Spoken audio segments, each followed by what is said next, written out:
En el otoño del año 1536, William Tyndale fue trasladado de su celda en el castillo de Belvoir al sitio donde sería ejecutado. Allí había un poste preparado para él. Tyndale fue encadenado al poste, estrangulado, y después su cuerpo fue quemado ante la multitud. ¿Qué crimen había cometido? Tyndale se daba cuenta de que lo que aprendía de la Biblia no coincidía con las enseñanzas de la Iglesia. William Tyndale murió convencido de que la Biblia es la palabra de Dios. Inglaterra. Tyndale fue la primera persona que hizo el esfuerzo de traducir la Biblia al inglés a partir de las lenguas originales. Tyndale nació a finales del siglo XV, en la zona de Gloucestershire. Luego, en Oxford, se formó como sacerdote.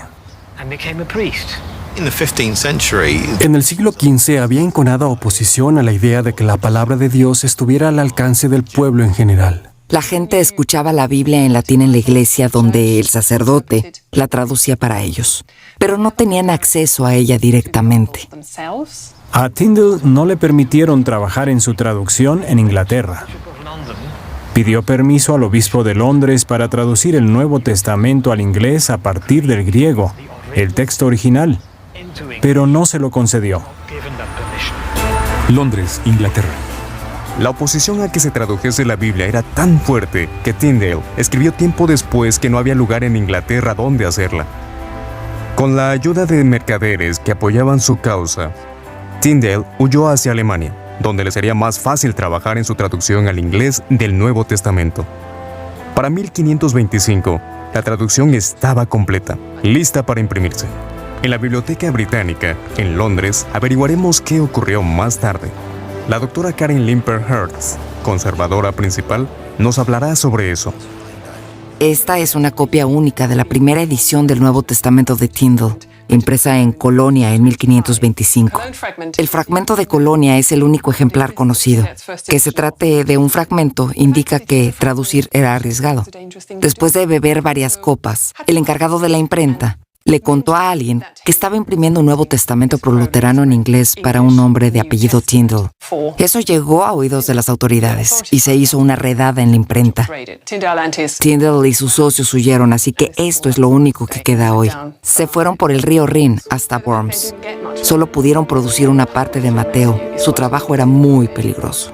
Las primeras copias completas de la traducción de las escrituras griegas cristianas de Tyndale se imprimieron en Worms, Alemania, en 1526.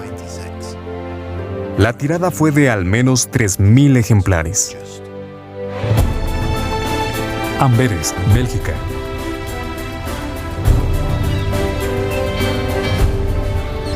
Tyndale dejó Alemania y se instaló en Amberes, Bélgica. Esta bulliciosa ciudad resultó ideal. Gracias a su próspera industria en el campo de la impresión y a su transitado puerto, sería fácil que los libros llegaran hasta los lectores en Inglaterra. El profesor Guido Lattré se ha ofrecido amablemente a guiarme por las mismas calles en las que Tyndale quizás haya caminado hace unos 500 años. Tyndale vio que aquí las personas comunes tenían acceso a la Biblia en holandés y deseaba que la gente de Inglaterra tuviera la misma oportunidad.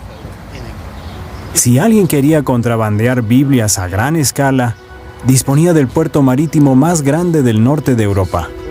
Claro, no era fácil esconder artículos voluminosos o en grandes cantidades, así que traían las pequeñas hojas a lugares como este, a bodegas subterráneas.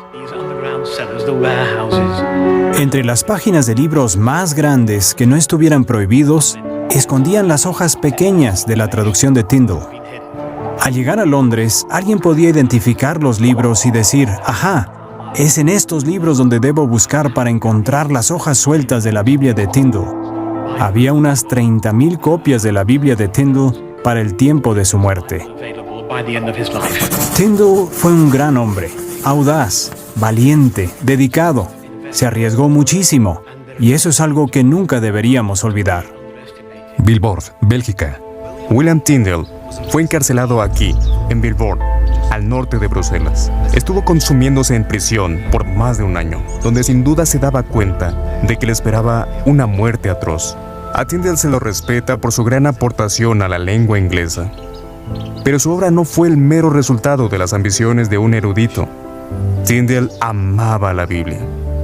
Seguramente sentía lo mismo que el salmista que, al referirse a la palabra de Dios, exclamó: «¿Cómo amo tu ley?». A pesar de feroz oposición, la Biblia, con toda su sabiduría, ha perdurado hasta el día de hoy y sigue transmitiendo fielmente las palabras de sus escritores. Con razón, tantas personas atesoran la Biblia.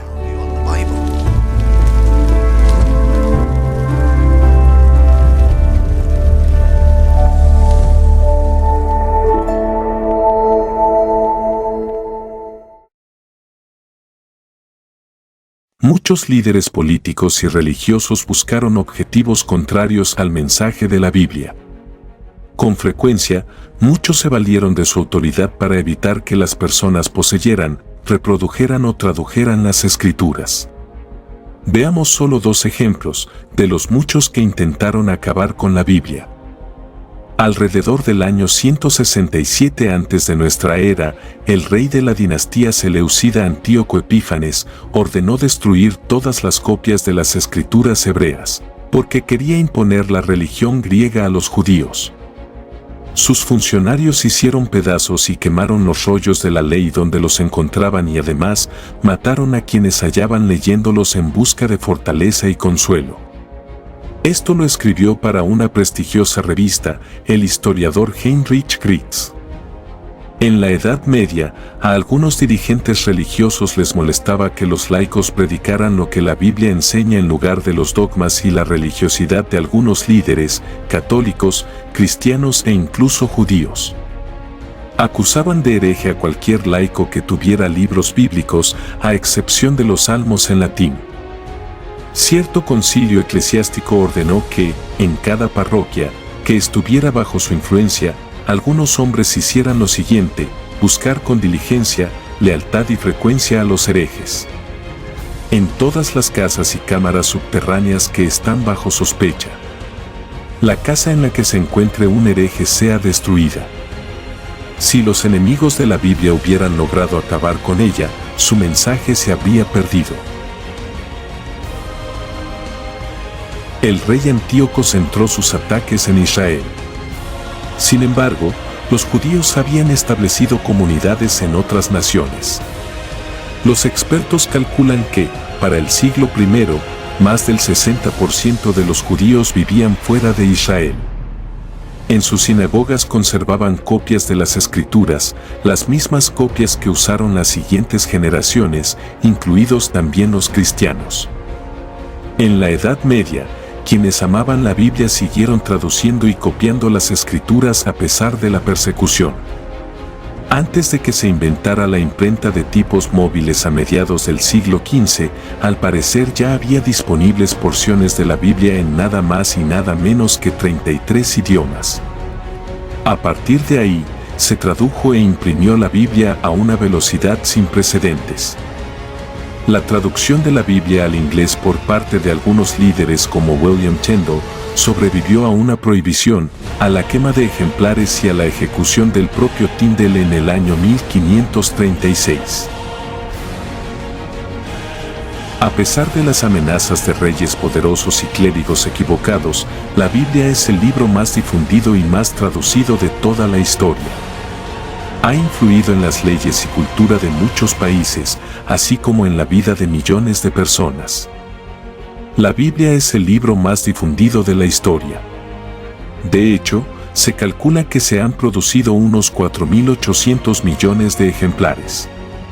Para hacer una comparación, en el 2017 se editaron 64.600.000 Biblias en todo el mundo, mientras que la novela más vendida ese año en Estados Unidos tuvo una tirada inicial de solo 12 millones de ejemplares. Definitivamente la Biblia es la palabra de nuestro Dios, por eso la ha protegido, de lo contrario no hubiera llegado a nuestros días. Muchas gracias por ver este video. Por favor te pido que te suscribas, comentes, le des like y compartas. De esa forma nuestro contenido llegará a más personas y mucha más gente podrá conocer de nuestro Señor.